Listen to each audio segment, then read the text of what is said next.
సామెతలు 9వ అధ్యాయం చదువుతున్నాను.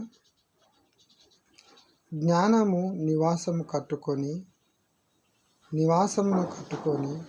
దానికి 7 స్తంభములు చెక్కుకొనినది. పశువులను వధించి ద్రాక్షరసమును కలిపి ఉన్నది. భోజన పదార్థములను సిద్ధపరిచి ఉన్నది.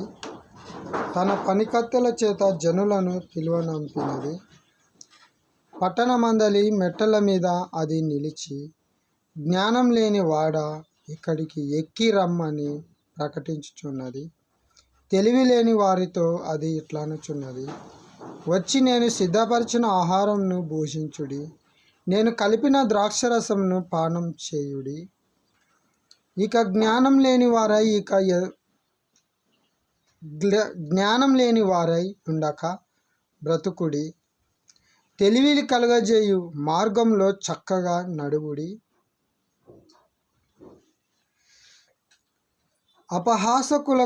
అపహాసకులకు బుద్ధి చెప్పువాడు తనకే నింద తెచ్చుకొనును. భక్తిహీనులను గర్దించువానికి అవమానమే కలుగును. అపహాసకుని గర్దింపకుము, గర్దించిన ఎడల వాడు నిన్ను ద్వేషించును. జ్ఞానం లేని వాణ్ణి గర్దింపగా వాడు నిన్ను ప్రేమించును.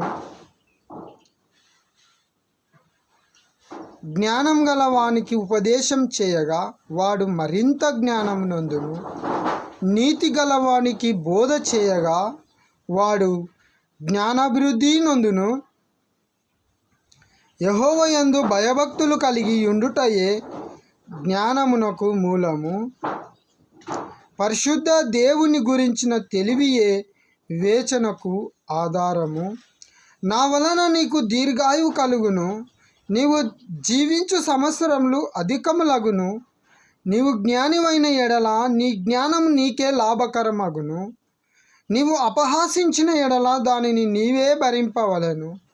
బుద్ధిహీనత అనునది బొబ్బలు పెట్టునది, అది కాముకురాలు, దానికేమియు తెలివి లేదు.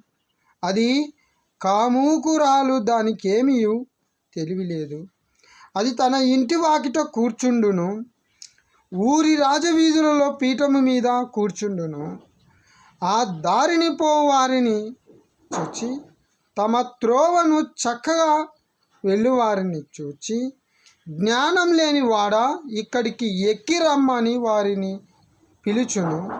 అది తెలివి లేని వాడొకడు వచ్చుట చూచి, దొంగిలించిన నీళ్లు తీపి. అది తెలివి లేని వాడొకడు వచ్చుట చూచి, దొంగిలించిన నీళ్లు తీపి, చాటున తినిన భోజనము రుచి అని చెప్పును. అయితే